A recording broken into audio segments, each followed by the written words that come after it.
Assalamualaikum warahmatullahi wabarakatuh. Perkenalkan, nama saya Ridho Yusadiansyah. Saya dari Prodi Teknik Mesin. Pada kesempatan kali ini saya akan mencoba untuk mempresentasikan tugas besar 1 kimia bahan. Pada pembahasan kali ini saya akan menjelaskan poin pertama mengenai struktur atom, kemudian ikatan atom, dan juga yang terakhir adalah ketidaksempurnaan bahan padat. Langsung saja, definisi dari struktur atom. Struktur atom merupakan satuan dasar materi yang terdiri dari inti atom beserta elektron bermuatan negatif yang mengelilinginya. Inti atom mengandung campuran proton. Proton itu bermuatan positif dan neutron bermuatan netral. Elektron-elektron pada suatu atom terikat pada inti atom oleh gaya elektromagnetik. Terlihat pada gambar terdapat elektron, proton, dan neutron. Sekumpulan atom dapat berikatan satu dengan yang lainnya membentuk sebuah molekul. Atom dikelompokkan pada jumlah proton dan neutron pada inti atom tersebut. Jumlah proton dan neutron menentukan berat atom yang bersangkutan. Gerakan elektron dari atom ke atom dikatakan sebagai arus listrik. Masuk kepada definisi model atom dari ahli. Yang pertama ada model atom. John Dalton menyebutkan bahwa atom adalah bagian terkecil dari suatu unsur. Atom tidak dapat diciptakan, dimusnahkan, terbagi lagi atau diubah menjadi zat lain. Kemudian struktur atom menurut model atom J.J. Thomson. Atom merupakan suatu bola bermuatan positif dan di dalamnya tersebar elektron. Kemudian yang ketiga, model atom menurut Rutherford. Atom terdiri dari inti atom yang sangat kecil dengan muatan positif yang masanya merupakan massa atom tersebut. Elektron-elektron dalam atom bergerak mengelilingi inti tersebut.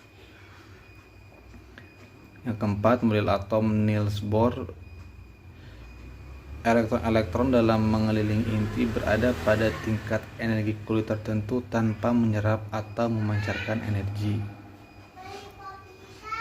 Model atom mekanika gelombang. Elektron tidak mengorbit pada lintasan tertentu. Elektron berada pada orbital-orbital dengan tingkat energi tertentu. Orbital merupakan daerah dengan kemungkinan terbesar untuk menemukan elektron di sekitar inti atom. Kemudian kulit atom. Elektron yang mengelilingi inti atom disusun dalam grup orbit. Arah putaran elektron dalam suatu orbit berlawanan mengelilingi inti atom. Ini merupakan kulit pertama, yaitu 2 elektron, kedua 8 elektron, ketiga 18 elektron, yang keempat 32 elektron. Ini gambarnya.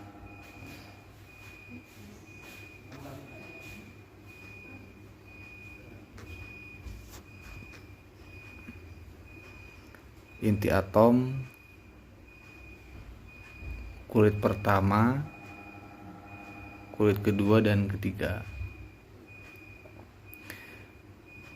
Berat atom-atom memiliki kelebihan atau kekurangan. Jumlah neutron disebut isotop. Berat atom adalah berat isotop tersebut. Nomor atom dalam tabel periodik. Nomor atom merupakan jumlah proton dalam atom. Jumlah elektron dalam sebuah neutron adalah sama dengan jumlah proton dalam inti. Dikatakan muatan positif apabila atom kehilangan elektron, dan sebaliknya dikatakan muatan negatif bila atom kelebihan elektron.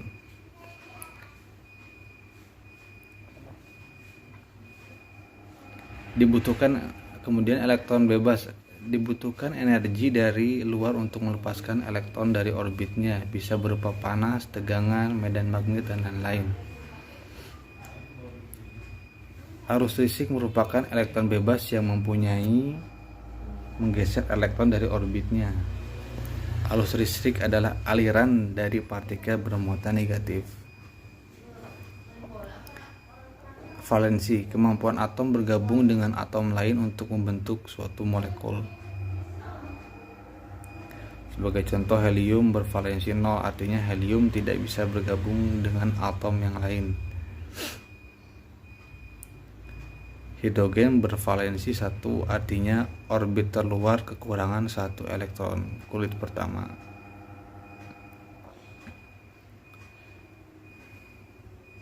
Yang merupakan gambar penggabungan komposisi oksigen dan hidrogen.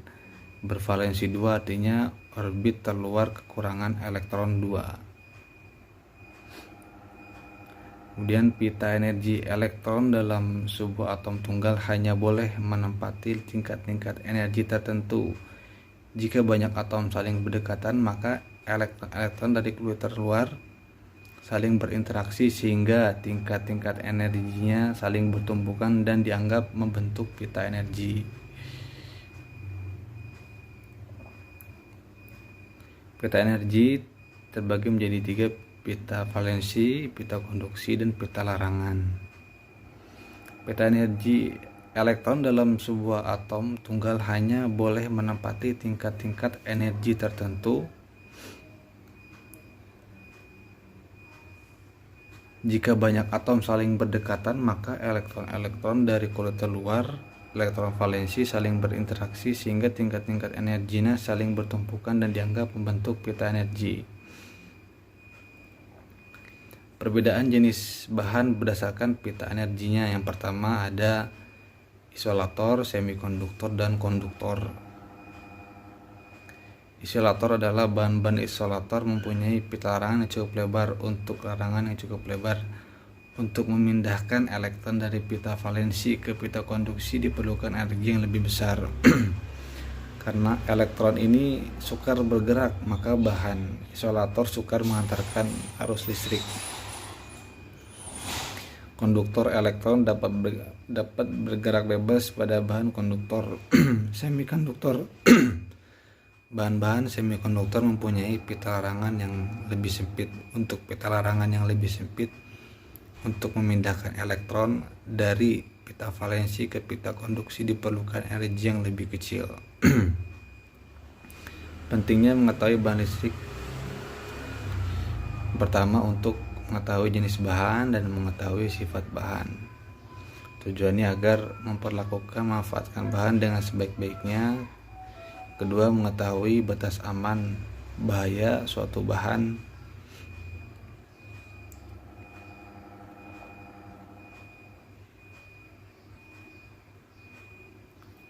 Perbedaan struktur logam dan non-logam. Perbedaan yang sangat mendasar antara bahan logam dibanding dengan bukan bahan logam adalah mengenai struktur atomnya.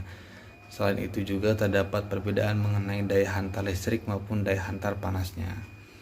Nah, ini merupakan bahan-bahan logam terbagi menjadi 4. Ada sifatnya struktur kristal, ada ikatan atom, kemudian sifat campuran dari bahan logam. Sifat-sifat logam bersifat konduktor, tidak mudah leleh. Logam dapat ditempa, mengkilap jika digosok, berwujud padat, kecuali raksa. Logam terdiri dari atom-atom yang sangat rapat satu sama lainnya dan mempunyai berat jenis yang sangat tinggi. Jenis-jenis ikatan kristal. Yang pertama ada kristal ion, kemudian ada kristal kovalen, ada kristal molekuler, dan kristal logam. Pada ikatan ion biasanya ditemukan senyawa yang dibangun oleh unsur logam dan bukan logam. Atom logam akan memberikan elektron valensinya ke atom-atom non logam. Pada ikatan kovalen, konfigurasi elektron stabil diperoleh dengan membagi elektron antara atom yang berdekatan. Pada ikatan logam ditemukan pada logam dan paduannya, material logam mempunyai 1, 2 atau paling banyak 3 elektron valensi. Dengan model ini, elektron valensi tidak terikat pada atom tertentu pada bahan padat, namun lebih kurang ia akan bebas atau bergerak melewati keseluruhan logam.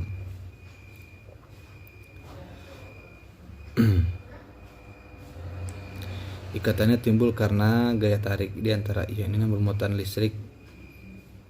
Natrium klorida dan klor merupakan contoh dari kristal kovalen, yaitu atom yang satu dengan atom yang lainnya terikat oleh adanya elektron terluar yang dimiliki bersama. Struktur kristal intan dan sejumlah silikat tertentu terjadi karena jenis ikatan seperti ini. Kemudian kristal molekular terbentuk oleh molekul-molekul yang jenuh secara kimia yang terikat satu sama lainnya oleh adanya garis-garis van der Waals. Oke, ini kemudian masuk pada ketidaksempurnaan bahan padat.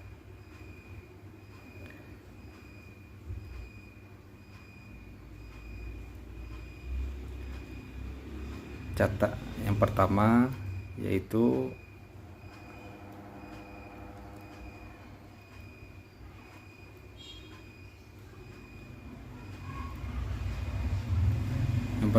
ada cacat titik atau point defect. Cacat titik yang paling sederhana adalah kekosongan. Di sini ada atom yang hilang. Cacat demikian merupakan hasil dari penumpukan yang salah sewaktu kristalisasi, atau dapat juga terjadi pada suhu tinggi oleh karena meningkat energi termal. Bila energi termal tinggi memungkinkan bagi atom-atom untuk melompat meninggalkan tempatnya di mana energi terendah akan naik.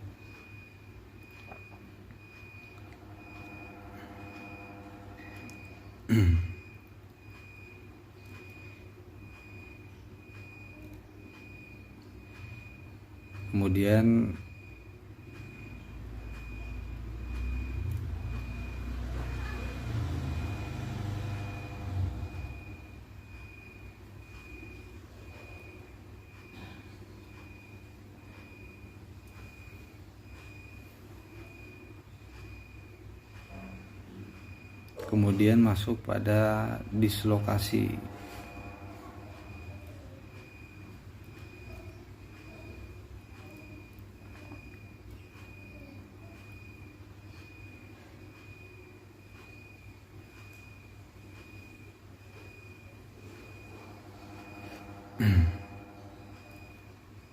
Dan masuk pada dislokasi.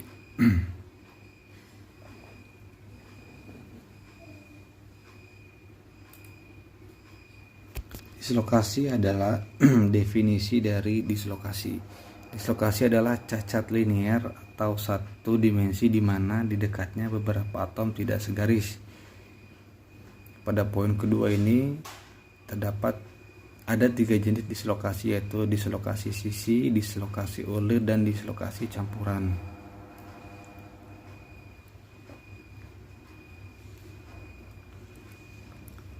Kemudian cacat antarmuka. Cacat antarmuka adalah batas yang mempunyai 2 dimensi yang biasanya memisahkan daerah-daerah pada material yang mempunyai struktur kristal atau orientasi kristalografi yang berbeda.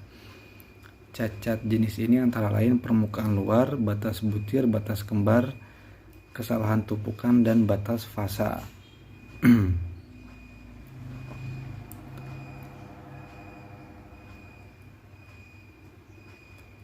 Kemudian cacat antarmuka. Suatu dari batas yang paling jelas adalah permukaan, di mana struktur kristal berakhir. Atom-atom permukaan tidak terikat ke semua atom terdekat dan karenanya akan mempunyai tingkat energi yang lebih tinggi daripada atom-atom di bagian dalam. Ikatan atom-atom permukaan ini yang tak terpenuhi memberikan kenaikan energi permukaan. Kemudian yang terakhir, batas butir. Batas butir memisahkan dua butir atau kristal kecil yang mempunyai orientasi kristalografi yang berbeda pada material polikristal. Di dalam batas butir terdapat atom yang tidak bersesuaian pada daerah transisi dan orientasi kristal butir satu ke butir lain di dekatnya. Itu merupakan materi yang bisa saya sampaikan dari presentasi ini. Mohon maaf bila ada kekurangan dalam penyampaian maupun dalam penyusunan, karena untuk melengkapi PowerPoint ini sebetulnya harus mencari lagi referensi, agar referensi dari buku, dari jurnal yang lebih lengkap, agar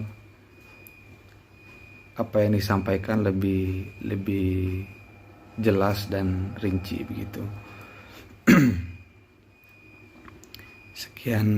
Sekian dari saya. Mohon maaf bila ada kekurangan. Untuk link video presentasi ini Pak, saya lampirkan di bagian paling bawah di format Word-nya yang ada di sistem e-learning. Sekian, terima kasih. Wassalamualaikum warahmatullahi wabarakatuh.